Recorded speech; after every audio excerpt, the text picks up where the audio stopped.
fresh fruits, patterns, and a complete cookie fail. Welcome to the Red Harvest set. Can you guess why I named it that? And which cookie do you think was a fail? Let's get decorating. The best part about this set is that it only includes 3 different colors, and we're going to use the primary colors to make them. So the first color is the base of all of our cookies, and it is kind of this like beige color. So to make it, we want to use a little bit of yellow and a little bit of red. And I always say you want to use twice as much yellow as you do red to make this beige color. So that's why I dip my full toothpick into the yellow food coloring, and I'm just grabbing a little bit of food coloring off of the lid of the red. I will fully admit, this is the color I wish I had stayed with, and that is why I wipe off this extra red right here on my spatula, because this is a good color and I didn't want it to get more red. And then I overthought it and I added more food coloring anyways. So my end result is a little darker than I want it to be, but on video it looks great. So there is that. In person, I wish I had just kept it this initial lighter color. You can see it's a little bit more yellow here. And I'm just getting nitpicky about it, if we're really being honest. All of these icings, so that the first one was kind of this beigey color, and then we're going to be making a green, and then we're going to make a red. And I'm using the one bowl method, so all the colors are being mixed in one bowl. And you start with kind of the lightest color and you go to the darkest. And so red is a very saturated color, so I knew that even if there was green left in the bowl, the red would kind of overcome that color. For each of these different colors of royal icing, we are making a hybrid consistency. So this means it can be an outline and it can be a flood. This is what we use for all of the beginner cookie sets with Iced.Kitchen. We try and do one consistency, although I will make a quick concession. Sometimes we go a little looser, thinner, that's the right word, thinner on the consistency. And those would be for dipping cookies, things like that. But for this set, it's a wet on wet. That means all of the icing is going to be the same consistency. We're making all the cookies at the same exact time, so there's no wait dry time like with some of the previous sets that Iced.Kitchen has. So these should be a faster cookie to decorate. You should be able to get through them quicker. And you can see right here that the red is doing just fine. The green is not changing the color of the red. To make a hybrid consistency, you are looking for a 15 to 20 second icing. That means you are adding a little bit of water, food coloring, and then water, because the food coloring is a little liquidy, and you want your icing to flow kind of like Elmer's glue. Now, I added too much water to my red. I got a little overzealous. I'm impatient when I mix my colors, so I'm adding kind of a spoonful of powdered sugar until it mixes just fine. Now, until it's the right consistency, which means when I run a spatula through it, it takes 15 to 20 seconds to flatten out completely. I knew it was still too thin, so I added another spoonful. The great thing about being able to thicken it up using powdered sugar is that if you thicken it up too much, which I have also done, you can add more water to thin it out. There's some flexibility there, but in the end, you want something that kind of flows nicely off your spatula, not too fast. And if you run a knife through it, or in my case, my spatula, see, I added too much powdered sugar, so now I need to add a little bit of water. We're going back and forth with this.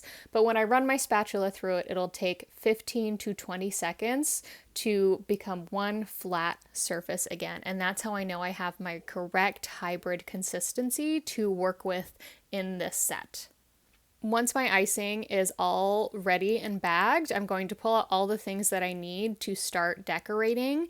And the first step is cutting the ends of my piping bag. So I like to have it completely flat on one side, the seam to one side, and then take off a small bit. And I have these very precision cutters that I use just for piping bags. I don't use them for anything else. And then turn it 90 degrees so the seam on my piping bag is straight up, and just make sure that cut is straight across. You can see it wasn't quite there, so I came back, and then I'm just going to quickly test it. I apologize that it's blurry. This is the base of all of the cookies in the Red Harvest set, and it's that beige color. the first thing you want to do is outline the cookie with that beige color. So I'm just going fully in a circle. This is completely in real time. And I like to go in that circle maybe 2 or 3 times. One thing that you might consider doing is outlining every single one of your cookies, your circle cookies, particularly in this set that works because we are doing everything in the same exact color.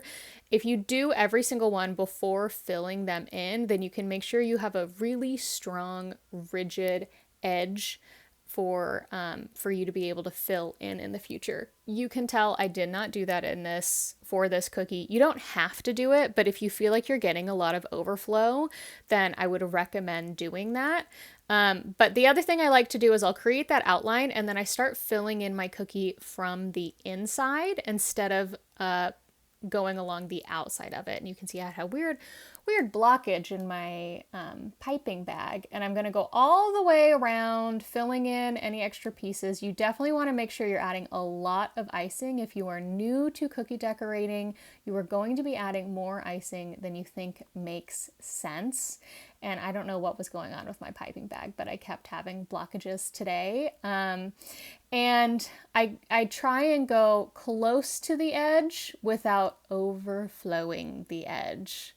And the more you decorate cookies, the easier this will be for you. But even pros absolutely have cookie or icing spillage. And then I come in with my scribe, or this could be your toothpick, and I'm going to push the icing to that edge and then push it back into the center so it's not getting too much pressure on it.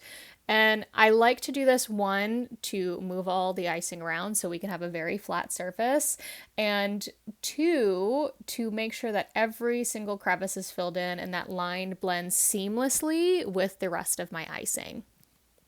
For the watermelon cookie, you're going to grab the red and you want that base to still be wet. You can see it's very glossy, that beige color. You're going to come in with the red and you're going to pipe half circles. You want to make sure that the icing is flowing out of your piping bag instead of necessarily you exclusively just pushing the icing to come out with your hand. When you put a lot of pressure on your piping bag, you can have it go a little wobbly when it comes out, but a little bit of pressure combined with the use of gravity allows you a little bit more control on where that icing flows to, and that'll make it easier for you to get these half circles. Now, once you have that half circle piped, you're just going to come in and do lines, make blobs to fill in that red half circle watermelon shape. And the pattern for this starts with 2 in the middle, kind of a little bit more centered, and then you're going to do 3 on the side.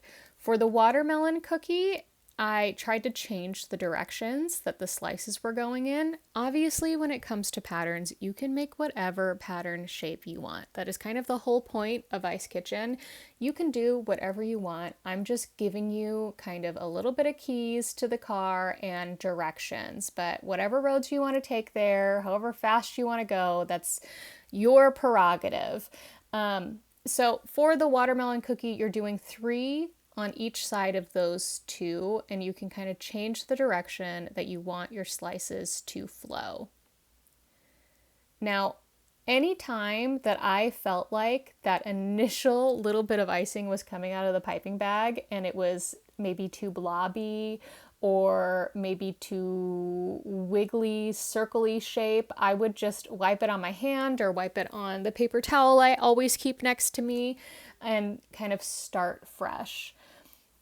You do want to make sure that you're not spending too much time getting these shapes piped on. I don't mean to add pressure, but as you are decorating, the longer you take to add on these half circle shapes, the more your base is going to dry and the less likely the red is going to kind of blend, make that wet on wet into your base. Now, some people may like that. You may want your base to dry a little bit, and then you can have a little bit more 3D dimension when it comes to your watermelon slices. Again, that's completely your prerogative. If that's what you want to Do it. Maybe you try the wet on wet with one of these cookies and another cookie. You're like, well, I want to see what it looks like 3D. I love that. I hope you share that cookie with me because I want to see it because I don't know what it looks like. I didn't do that with this set. After you have the essentially 8 watermelon slices, you're going to come in with that green, touch it on one side of that half circle, obviously not the straight side, and then do the half circle around to get a clean edge that's not as blobby. I tend to kind of go back over my line a little bit if I can't get the icing to just like break. This is one of the things that the more you decorate cookies, the easier your line work will become. And some people also just pick up line work really, really easily. I don't know what magic those people possess, but it's something.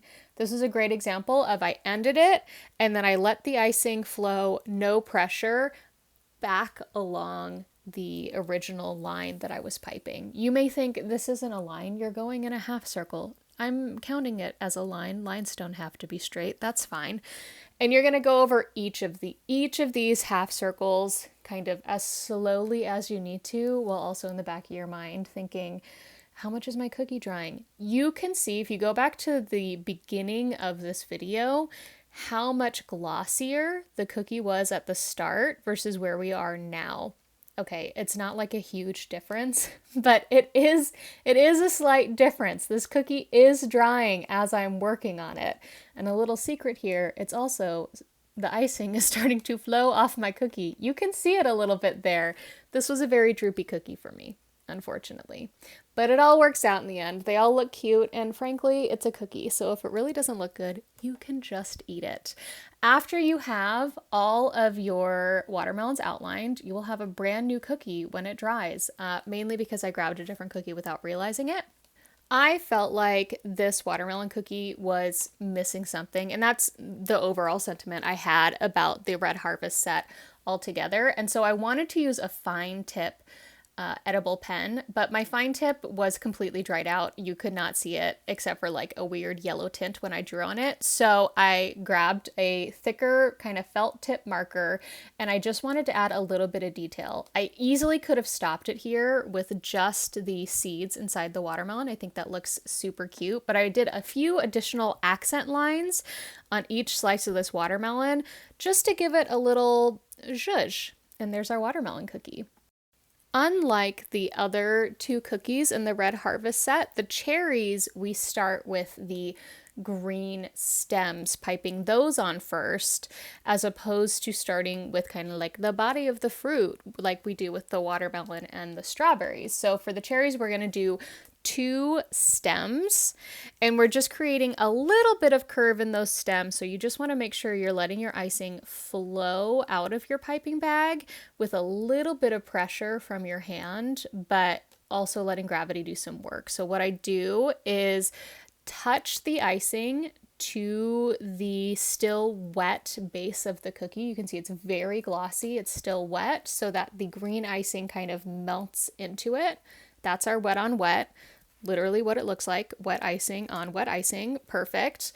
And for the cherry cookie, we're gonna switch which direction the stems go into. So you can see the center, they're going to the left, and on the right-hand side of the cookie, they're going to the right. And then we move to the left side of the cookie, and which direction do you think they're going into? They're going to the right, because of course on the left side, we'd go to the right. Now, it only makes sense if you're looking at the visual because the center is going to be opposite from the other 2.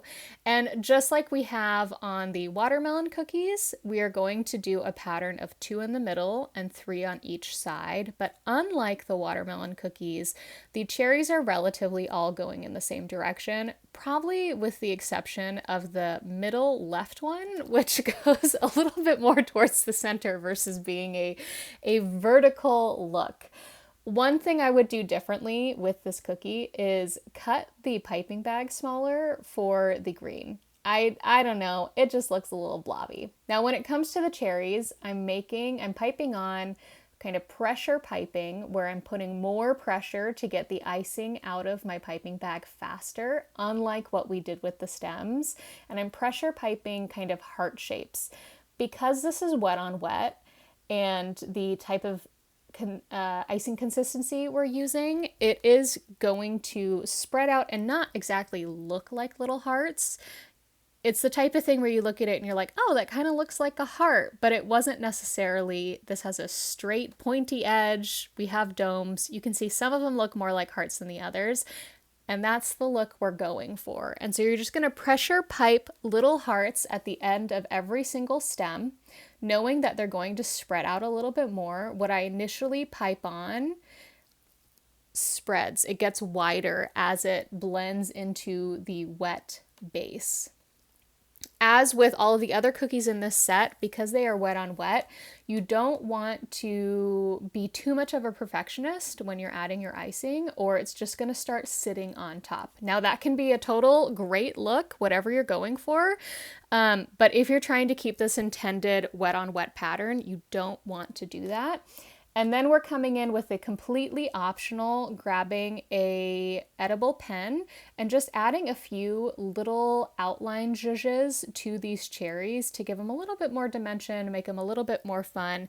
And in my mind, they look a little bit more artistic because we have this additional intention of using the black marker. When you do this, you definitely want to make sure your cookie is completely dry. Otherwise, that marker is just going to break right through the surface.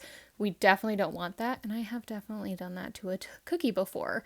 So less is more here. And here's our cherry cookie. The hardest part about this strawberry cookie is deciding how big you want the strawberry shape to be. So we're going to get started after we have that base of our cookie set. And again, we want this base to stay wet. That's the point of wet on wet style, is we're putting a thin wet icing onto other thin wet icing. So when you are piping on these strawberry shapes, you want to start with kind of a triangle shape, but of course we don't want any kind of harsh lines. That's not what strawberries are about. So it's a kind of guided strawberry shape. And unlike the cherry and the watermelon, while you still want your icing to kind of flow out of your piping bag, it's not gonna hurt to kind of press that icing out of the bag a little bit more, because then it gives you some like wobbly strawberry shapes, and that's totally fine. And if you don't like the shape you end up with, you can add to it just like I did. And another difference between the cherry cookie, the watermelon cookie, and the strawberry cookie is the pattern we're putting onto this cookie. So for the cherries and the watermelons, there was 8 total of the fruit. We did 2 in the middle and then 3 on each side. And for the strawberry cookie, we're doing 3 in the middle, 2 on each side of that, and then 1 on each side of that. And so I started with the 1 in the middle, and then the 1 above it, and the 1 below it, and then the 2 on each kind of edge of the cookie. I know we're working with a circle, so what am I talking about, edge?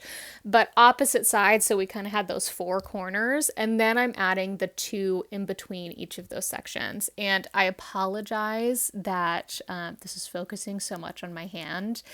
It just feels in line with how this set felt like it came together for me, where it's kind of good enough, right? So next we're going to come in with the green. Again, we want everything to be wet. We want all the icings to still be wet. That's why it has this gloss.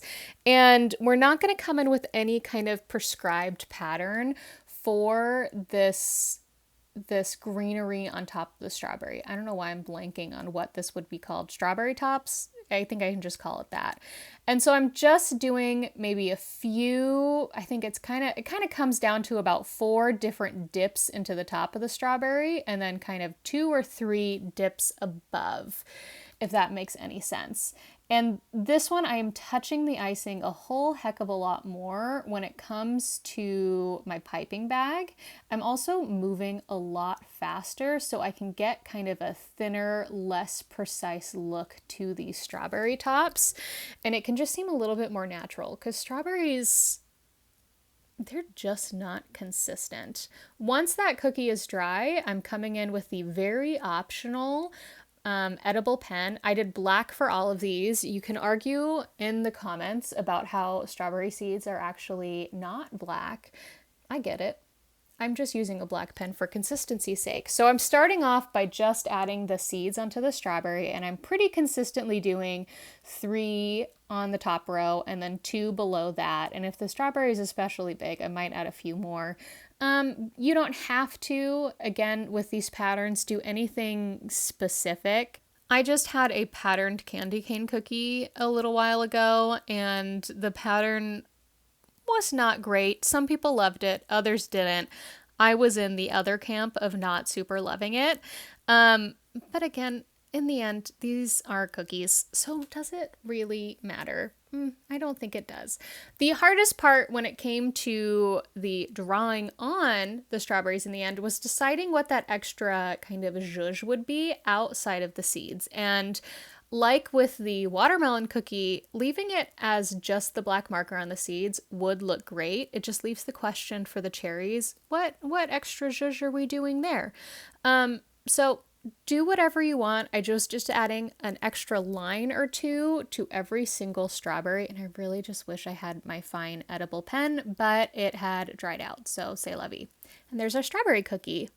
With the watermelon, cherry, and strawberry cookies, you've now completed the Red Harvest set. So what was the failure? It was this right here. I wanted to do an apple cookie, and so this was the first start. I didn't record it. I thought kind of 2 lines, a little green stem would totally look like an apple. And you know what everyone thought it looked like? Peppers. Everyone being my mom and my friend. That did not stop me from adding the little additional black pen lines to it, and I also played around with how I wanted to do it specifically on my apple pepper cookie, and I included it in some of the pictures I have for this set. Come have your own Red Harvest set with me by making your watermelon, strawberry, cherry, and optional apple or pepper cookies.